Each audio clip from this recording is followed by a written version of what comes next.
Baik. Dengar ya suara saya? Dengar. Okey, baik. Tajuk kita hari ini ialah berkaitan dengan korban dan akikah.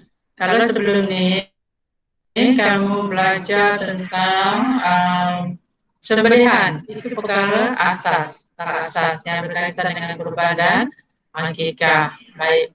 Uh, Objektif kita hari ini ialah okey.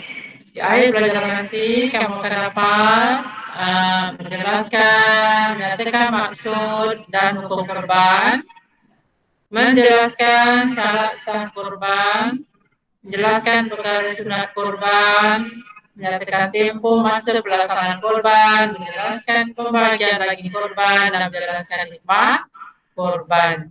Baik. Sekarang kita tengok yang pertama, pengertian korban. Baik, cuba baca Malina. Apa dia korban? Korban ialah menyembelih binatang ternakan Al-An'am yang dilakukan pada 10 Zulhijjah hingga akhir hari Tasyrik, bertujuan mendekatkan diri kepada Allah Subhanahu Wa Taala. Baik, tadi dekat sini ada 3 isi. Okey. Yang pertama, menyembelih binatang ternakan Al-An'am. Okey, itu isi yang pertama. Kemudian pada masa itu adalah isi yang kedua, pada 10 Zulhijjah hingga hari Tasyrik. Okey, hari Tasyrik maknanya 10, 11, 12, 13 Zulhijjah. Tujuannya apa? Untuk mendekatkan diri kepada Allah. Okey. Jadi apa yang dimasukkan dengan binatang Al-An'am ini? Baik, sekejap saya jumpa seorang lagi masuk. Nurul Hidayah. Selamat datang Nurul Hidayah. Apa yang dimaksudkan dengan binatang Al-An'am? Okey, ada 5 jenis binatang Al-An'am. Yang pertama ni adalah gabak. Okey. Lembu, unta, kambing, kerbau dan biri-biri. Maknanya ayam tak termasuk, itik tak termasuk ya. Binatang yang boleh dikorban adalah binatang yang berkaki 4. Yang budak nanti Alisha dikumpul ayam-ayam banyak, dia buat korban. Itu bukan namanya ya. Baik. Hukum, okey baik. Hukumnya adalah sunat muakkad. Ya, hukumnya adalah sunat muakkad. Boleh nampak tak gambar? Gambar nampak? Nampak? Okey, baik. Hukumnya sunat muakkad. Apa dalilnya? Dalam surah Al-Kautsar ayat 2. Fasalli lirabbika wanhar. Maksudnya, oleh itu kerjakanlah sembahyang kerana Tuhanmu semata-mata dan sembelihlah kurban. Apa maksud sunat muakkad? Siapa tahu apa itu maksud sunat muakkad? Ketiga, sunat muakkad ialah sunat yang sangat dituntut. Boleh dua hala ya dalam ni, saya cakap seorang-seorang tak best. Okey. Sunat muakkad maknanya sunat yang sangat dituntut. Kalau ada lebihan duit, maka buatlah korban bagi yang mampu dan wajib bagi yang bernazar. Contoh, kalau Amalina dia bernazar, okey, dia kata kalau COVID ni berakhir tahun 2021, dia akan berkorban seekor lembu. Maka apabila COVID berakhir, maka Amalina wajib menunaikan korban tersebut sebab dia telah bernazar. Bagi orang yang tidak bernazar, hukumnya adalah sunat muakkad. Baik, seterusnya kita tengok syarat sah korban. Ada 4 perkara ya. Yang pertama, diniatkan korban ketika menyembelih. Maknanya kita tak kena niatkan dalam hati lah. Kita berkorban ni kerana Allah Subhanahu Wa Taala. Sebab korban ini sebenarnya adalah ambil iktibar daripada peristiwa yang berlaku kepada Nabi. Nabi apa yang mengorbankan anak dia? Nabi Ibrahim. Betul Aisyah? Jawablah Syah, aku ni. Boleh ada. Dia tidur hari tu. Baik, bila masa pelaksanaan sah kurban? Cuba baca Alisha. Bila masa pelaksanaan sah kurban? Apa dia? Bila masa pelaksanaan sah kurban? Masa pelaksanaan Ya, ya. selepas solat sunat Hari Raya Aidiladha pada 10 Zulhijjah hingga terbenam matahari 13 Zulhijjah, hari akhir tasyrik. Maknanya lepas solat Aidil Adha orang dah mula berkorban sampailah kepada hari yang ke-13 Zulhijjah. Sebab tu kalau kita buka TV pun orang akan bertakbir selama 3 hari. Itu menggambarkanlahnya kita ini boleh berkorban bermula daripada 10 hingga 13 Zulhijjah. Okey, faham? Baik. Syarat sah yang ketiga, apa dia Fadilah? 5 tahun. Siapa yang 5 tahun? Syaratnya apa syaratnya? Cukup umur. Cukup umur. Okey, bagi Munta berapa umurnya? 5 tahun dan ke atas. Maknanya kalau dia 1 ke 5 tahun tak boleh 9 lagi. Okey, kalau lembu? Lembu. Mana Lembu atas terbang, dia sama-sama tu adik-beradik tu. Berapa tahun umur dia? 2 tahun dan ke atas. Okey, kalau kambing berapa tahun? 2 tahun dan ke atas juga. Okey, kalau biri-biri atau kibas? 1 tahun atau sudah bersalin gigi di Bukan bersalin gigi, dia ada tumbuh gigi baru. Gitu. Jadi binatang-binatang ni, unta, lembu, kambing, biri-biri ni kita panggil binatang apa tadi? Binatang Al-An'am. Okey, baik. Syarat yang seterusnya ialah bersifat Al-An'am. Sifat Al-An'am tu maknanya dia berkaki 4. Okey, sebagainya. Okey, baik. Syarat sah kurban sifat Al-An'am ialah binatang yang berkaki 4, yang jinak dan halal dimakan dagingnya seperti kambing, lembu dan unta. Kalau orang tanya apa dia sifat Al-An'am, ada berapa situ Madinah? Satu. Berkaki 4. Okey, yang kedua? Halal dimakan Yang dagingnya. ketiga? Jinak. Yang keempat?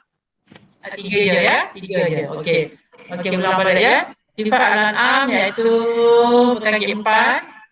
Yang kedua dia jinak, maknanya bukan lembu liar, bukan kerbau liar yang dekat hutan kamu jumpa, kamu tangkap.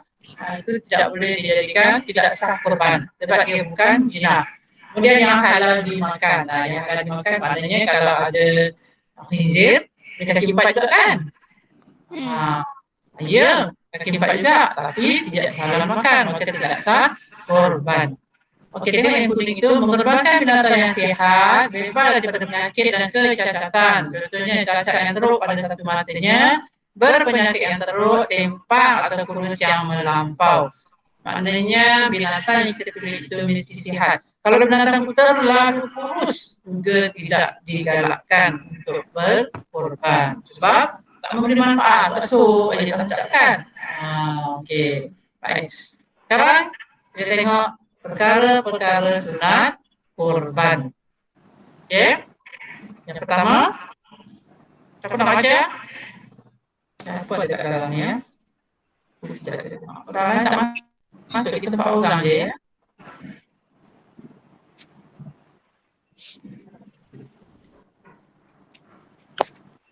Sekejap ya, sekejap. Saya nak letak gambar dekat grup WhatsApp sekejap ya.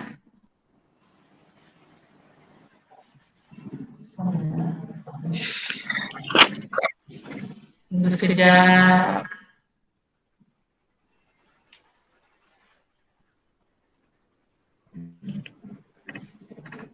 Tak boleh buka lah.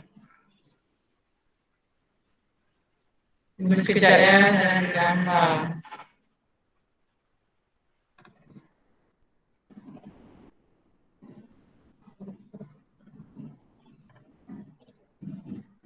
Baik, seterusnya perkara sunat kurban. Yang pertama, Orang yang berkorban disunatkan tidak bercukur asal memotong kuku dari permulaan bulan Zulhijjah sehingga selesai berkorban. Sebab itu selalu diingatkan bagi orang yang hendak berkorban. Amalina ke Fadilah ke Aisyah nak berkorban, bermula masuk di bulan Zulhijjah tidak disunatkan. Maknanya kalau nak potong tak apa. Kalau nak kuku panjang sangat, menguntungkan, maka boleh potong. Cuma dikatakan kat sini disunatkan, tidak bercukur dan tidak memotong kuku. Yang kedua, melaksanakan segala perkara yang sunat sembelihan seperti menghadap kiblat dan menghadap sembelihan tajam dan sebagainya. Itu kena refer balik tajuk sembelihan. Kemudian yang ketiga, menyembelih sendiri bagi yang mampu. Sunat ya. Kalau amalnya ada banyak sendiri-sendiri lembu tu silakan. Sunat. Tapi kalau rasa tak berani, maka kita akan amanahkan pada orang yang tertentu. Baik. Perkara sunat yang keempat, membaca Bismillah wallahu akbar dan berselawat ke atas Rasulullah sallallahu alaihi wasallam ketika menyembelih. Baik. Yang kelima, berdoa semasa hendak menyembelih. Allahumma hadza minka wa ilaika fataqabbal minni. Ya Allah, binatang ini daripadamu dan kembali kepadamu, terimalah korbanku. Sebab aktiviti korban ini satu perkara yang simbolik. Ya, bila kita berkorban, banyak benda sebenarnya. Bukan sekadar kita nampak lembu jadi korban, tapi banyak benda yang kita perlu korbankan. Sebab nak beli lembu, kita nak korbankan duit, korbankan macam-macam lah. Ya, okey. Tempoh masa pelaksanaan korban. Bermula selepas solat sunat hari raya Idul Adha pada 10 Zulhijjah dan hari Tasyrik. Berakhir terbenam matahari pada 13 Zulhijjah pada hari raya keempat. Maghrib 13 Zulhijjah dah tak boleh korban. Maknanya 14 Zulhijjah dah habis aktiviti berkorban. Ya, kalau buat juga, kalau ada satu pada hari raya kelima, maka itu jadi apa namanya? Itu jadinya jadi apa? Sembelihan. Jadi sembelihan biasa, dia tak jadi korban dah. Ya, sebab dia ada limit masa bagi korban. Okey, satu juga orang yang berkorban makruh bercukur dan memotong kuku 10 Zulhijjah. Korban tidak sah dilakukan sebelum 10 Zulhijjah. Waktu abdah sembelihan bermula selepas solat sunat Idul Adha dan berkhutbah. 11 Zulhijjah, 12 Zulhijjah, 13 Zulhijjah sunat berkorban, 14 Zulhijjah sejak sah selepas terbenam matahari. Ada soalan tentang korban? Tak ada. Tak ada. Bagus. Sekarang pembahagian daging korban. Ingat dalam kepala 1/3, 1/3, 1/3. Okey? 1/3 pada apa, Malina? Apa? 1/3 daging korban untuk siapa? Kepada fakir miskin. Okey, bagus. 1/3 lagi kepada siapa? Dihadiahkan kepada sahabat handai termasuk orang kaya dan jiran. Ya. 1/3 lagi untuk siapa? Dimakan oleh pihak yang berkorban dan anggota keluarga. Sebab tu bila berlakunya korban pada hari raya Idul Adha, maka kita dapat banyak lagi orang tu bagi orang yang bagi kan. Walaupun kaya, Madinah kaya lah betul kan. Tapi orang bagi juga lagi korban. Maka boleh terima. Jangan kata orang nak itu bagi fikir tak. Ada pembahagian dia ya. Yang tak boleh di sini adalah kepada orang bukan Islam. Itu tidak dibenarkan lagi korban diberi kepada orang bukan Islam. Ataupun awak jual lagi korban. Dah banyak dapat kan? Jual lah. Okey, itu tidak dibenarkan. Okey, seterusnya hikmah korban. Membaca Fadilah.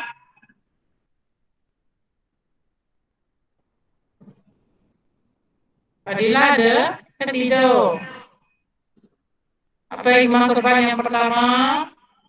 Hikmah sabar. Tak ada yang masuk ya? Tidak. Sabar je. Apa hikmah yang pertama? Muka surat berapa? Ha? Muka surat berapa? Ni dalam slide. Oh, Ah. mengagungkan syiar Islam serta menunjukkan tanda ketakwaan kepada Allah. Okey, bagus. Yang kedua? Mencontohi semangat pengorbanan agung yang telah dilakukan oleh Nabi Ibrahim sewaktu supaya semangat tersebut meningkatkan semangat jihad. Okey. Kisah Nabi Ibrahim semua orang dah maklumkan macam mana apabila Nabi Ibrahim diarahkan oleh Allah Subhanahu Wa Taala untuk menyembelih anaknya. Ketika itu berlakulah konflik dalam diri dia. Nak sembelih anak dan ini adalah arahan Allah. Ya. Jadi dengan semangat korban Nabi Ibrahim mengikut perintah Allah Subhanahu Wa Taala walaupun itu satu perkara yang sangat meruntun jiwa lah. Atas nama korban, atas nama taat kepada Allah, maka Nabi Ibrahim melaksanakan juga dan inilah yang kita teruskan. Pengorbanan inilah yang kita teruskan. Okey, yang ketiga apa dia, Aisyah? Mengeratkan persaudaraan antara umat Islam kerana solat sunnah Aidil-Adha menghimpunkan seluruh umat Islam. Ya, tapi dalam suasana COVID sekarang kita mungkin kurang dapat solat berjemaah di masjid. Ya, jadi ada hikmah di sebalik peristiwa. Seterusnya apa dia, Aisyah? Tanda bersyukur kepada Allah Subhanahu Wa Taala atas segala nikmat supaya rezeki yang diperolehi sentiasa diberkati. Okey, bagus. Baik, itu hikmah. Seterusnya ada soalan tentang korban? Tak ada ya? Ya, apa nak tanya? Tak ada. Tak ada, bagus. Baik, sekarang korban semua orang dah faham. Kita tengok topik yang seterusnya berkaitan dengan akikah. Tengok muka tu. Ni gigitnya Pak Arab tu. Okey, akikah ialah binatang ternakan yang disembelih sempena kelahiran bayi. Hukumnya adalah sunat muakkad dan wajib bagi yang bernazar. Okey, baik. Ingat balik jadi korban tadi. Jadi dekat sini apa perbezaan antara akikah dan korban? Dari segi pengertian, apa perbezaan antara korban dan akikah? Akikah tu untuk kelahiran bayi. Okey, bagus. Kalau korban? Kalau korban? Bertujuan untuk mendekatkan diri kepada Allah, betul? Betul. Okey, jadi apa pula persamaan antara korban dan akikah? Sembelih. Sembelih, okey. Lagi persamaan yang kedua? Dari segi? Dari segi apa? Haiwan. Dari segi haiwan. Okey, bagus. Semuanya kebiasaan. Yang ketiga, persamaan yang ketiga. Dari segi? Hukum. Hukum. Ya, dari segi hukum. Hukum dua-duanya adalah sunat muakkad bagi yang mampu dan wajib bagi yang bernazar. Contoh Aisyah dia bernazar, dia dah kahwin dapat anak kembar, dia nak sembelih 2 ekor lembu, ataupun dan sebagainya, maka dia wajib menunaikan. Maknanya bila dia nazar dia hukumnya adalah wajib. Baik, ini dalil akikah. Hadis Nabi ya, al-ulama mursahan بعقيقته يذبح عنه يوم السابع ويسمى ويخلق رأسه. Setiap anak segadai dengan akikahnya pada hari ke-7 disembelih haiwan, diberi nama dan dicukur rambutnya. Okey. Baik. Terusnya. Syarat sah akikah. Yang pertama, berakikah sama juga macam tadi. Kalau kita sembelih korban, maka kita niat korban. Kalau kita akikah, maka kita hendaklah berniat akikah. Masa pelaksanaan setelah bayi dilahirkan, maknanya ada limit masa tak? Tak ada, Pak. Tidaklah pada bulan Syawal ke Dzulhijjah, tak ada. Ya, maknanya setelah bayi dilahirkan, maka disunatkan akikah sebaik-baiknya pada hari ke-7. Baik. Syarat sah akikah. Cukup umur, binatang al-an'am itu mesti cukup umur. Sama macam tadi, unta 5 tahun dia punya birthday. Lembu dengan kambing 2 tahun ke atas, biri-biri 1 tahun. Dan atau sudah bersalin gigi, hadapan setelah berumur 6 bulan. Kenapa perlu cukup umur? Supaya supaya dia dapat memberi banyak manfaat kepada orang yang menerima daging akikah itu. Okey? Baik. Sifat al-an'am. Binatang itu mesti bebas daripada penyakit dan kecacatan. Kalau binatang lembu yang nak diakikahkan itu, okey ada yang masuk ya, kita jumpa sekejap. Para muda. Okay. Selamat datang para muda. Kalau binatang itu ada kecacatan, maka kamu kena pilih lembu yang lain. Binatang yang lain, yang sihat, yang gemuk, yang banyak boleh memberi manfaat kepada orang yang menerima daging akikah. Okey, seterusnya. Perkara sunat akikah. Yang pertama berdoa semasa nak menyembelih. Bismillahirrahmanirrahim. Allahumma hadza minka wa ilaika aqiqah. Kemudian sebutlah nama dia. Kalau nama dia nak diamalina, sebutlah dengan nama Allah yang maha besar, binatang ini daripadamu dan kembali kepadamu. Akikah ini atas nama anakku Siti Nur Amalina. Contoh. Ya, sunat. Kalau tak sebut pun tak apa. Okey. Kemudian menyembelih ketika matahari sedang naik. Jangan dah matahari nak terbenam, nak maghrib, sembelih. Maka itu makruh. Dilakukan pada hari ke-7 selepas kelahiran. Itu sunat. Okey. Kalau umur dia 15 tahun ke, umur dia 20 tahun ke, boleh, tak ada masalah. Tidak mematah-matahkan tulang akikah semasa memotong daging kecuali mengikut sendi-sendinya. Maknanya kalau nak buat masak tu biar dia panjang-panjang. Ya. Tidak mematah-matahkan. Seterusnya, baca. Yang baru masuk tadi siapa? Siapa tadi baru masuk? Kita baca apa dia perkara sunat yang seterusnya. Warna biru tu. Farahuda. Nah, baca Farahuda. Mencukur rambut bayi selepas penyembelihan binatang akikah. Okey. Memberikan nama yang baik-baik kepada bayi. Okey, bagus. Terusnya, Bersedekah dengan emas atau perak seberat rambut bayi yang telah dicukur. itu kalau mampu. Kalau tak mampu, tak apa. Okey, mencukur rambut bayi terlepas penyembelihan akikah. Mencukur maknanya kita botakkanlah. Sebab apa? Sebab bayi bila dia lahir, pada dia sangat kotor. Dalam perut ibu tu, 9 bulan, 10 hari tu, keadaan kulit kepalanya tak berapa bersih. Jadi disunatkan untuk botakkan, bersihkan. Itu tujuannya, bukan ada apa-apa pun. Jangan terkeliru dengan adat yang biasa orang Melayu buat. Kan? Kadang-kadang orang Melayu buat apa? Dia putih sikit, lepas tu masuk dalam buah kelapa, lepas tu pusing-pusing. Itu agak bercanggah sedikit dengan syarah. Awak kena pastikan betul-betul lah. Okey, memberikan nama-nama yang baik kepada bayi, bagi nama yang cantik lah, Malina, Alicia, Saidah, gitu ya. Contoh. Baik, tempoh masa pelaksanaan akikah. Sunat? Bila sunat? Bila sunat? Bilakah sunat melakukan akikah?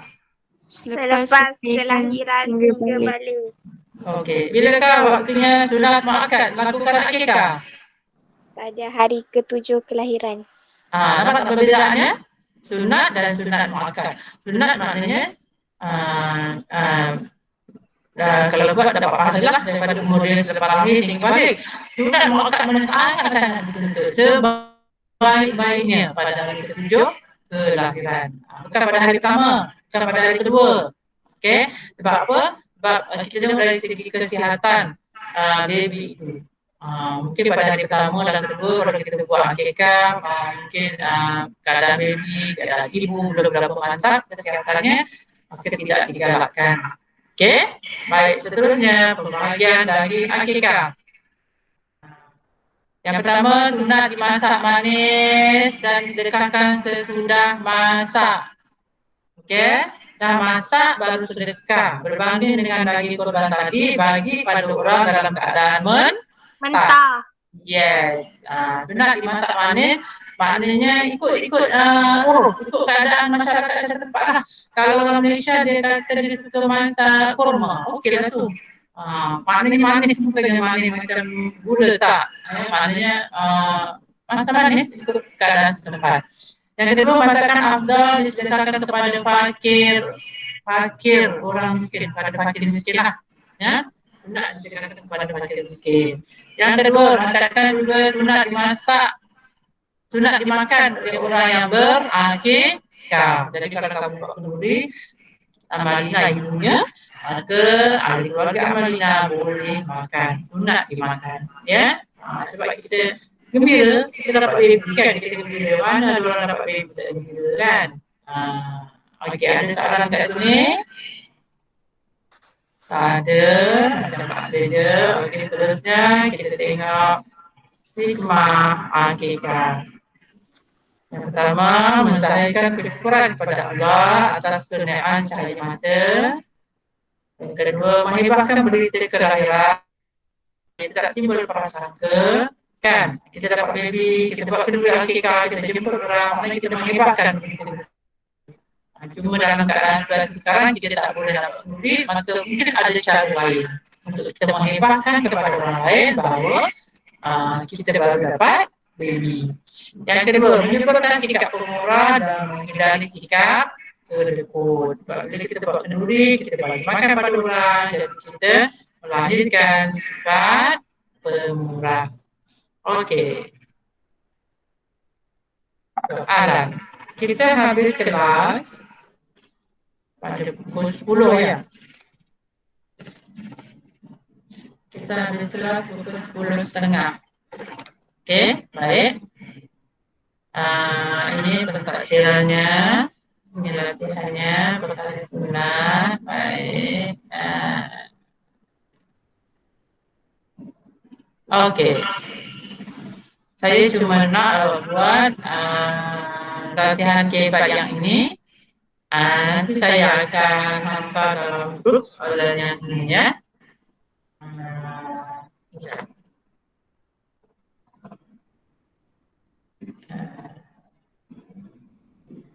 Ya.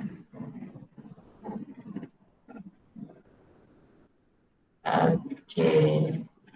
Nanti saya akan hantar dalam grup latihan pengukuhan kebat. Korban dan akikah merupakan ibadah yang digalakkan kepada mereka yang mampu bagi menzahirkan nikmat harta kurniaan Allah. Pada pendapat anda, bagaimanakah umat Islam boleh mengambil iktibar daripada ibadah kurban yang dilakukan?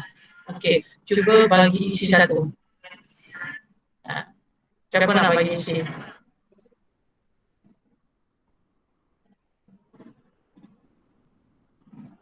Okey.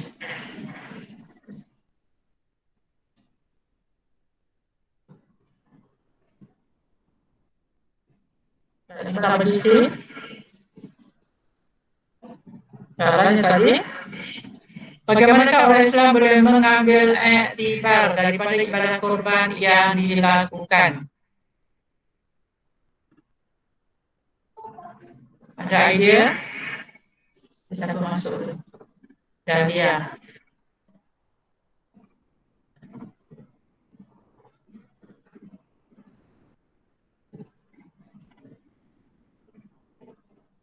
Saya stop.